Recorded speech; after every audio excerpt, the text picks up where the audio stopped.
Здравейте, мили хора! Често ме питате за травмите и ще си послужа с един малко метафоричен пример, но мисля, че съвсем ясно ще ме разберете така. Травмата остава като една оголена рана вътре в нас. Понякога тази рана може леко да хване коричка, леко да тръгне към заздравяване, но всеки път, когато бъде отново натисната, тази рана прокървява.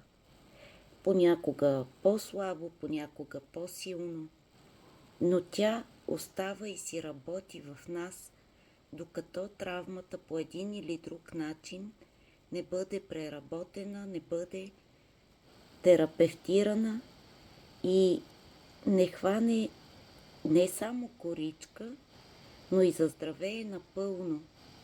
Защото когато на мястото на травмата остане просто белег, спомен за случилото се, което ни е наранило, но без емоционален отговор, който боли, тогава белега не боли. Белега, колкото и да го натискаш, той не прокървява.